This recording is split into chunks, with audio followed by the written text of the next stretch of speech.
যুক্তরাষ্ট্রের মতো আইসিসির সহযোগী সদস্য দলের সঙ্গেই নাকাল অবস্থা বাংলাদেশ ক্রিকেট দলের। বিব্রতকর ব্যাটিং প্রদর্শনীর পর 153 রান তুলেছিল আইসিসির পূর্ণ সদস্য দেশ বাংলাদেশ, সহযোগী ও নবীন দেশ যুক্তরাষ্ট্রের বিপক্ষে। সেই রান ডিফেন্ড করতে পারলেন না বাংলাদেশের বোলাররা। হারমিত সিং ও কোরি অ্যান্ডারসনের 65 রানের জুটিতে ইতিহাস গড়ে স্বাগতিকরা টাইগারদের 5 উইকেটে হারিয়েছে। প্রথমবারের মতো দুই দল কোনো আন্তর্জাতিক ম্যাচে মুখোমুখি হওয়ার পর লজ্জায় পড়লেন নাজমুল হাসান শান্তরা। আর মাত্র 10 দিন পর টি-20 বিশ্বকাপের আসর বসবে যুক্তরাষ্ট্র ও ওয়েস্ট ইন্ডিজ।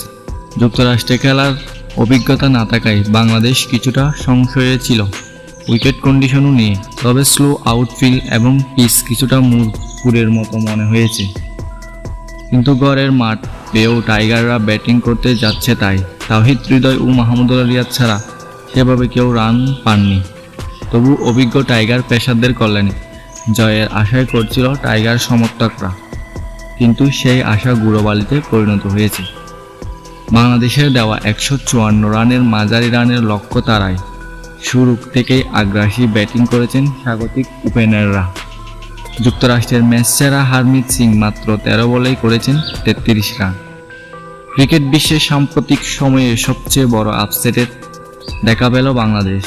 অথচ এই দলটাই বিশ্বকাপে নতুন কিছু এনে দেওয়ার স্বপ্ন নিয়ে দেশটিতে পা রেখেছিল।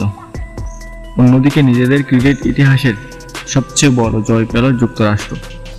টাইগারদের হয়ে মুস্তাফিজ 2টি এবং রিশাদ ও শরীফুল 1টি করে উইকেট পেয়েছে।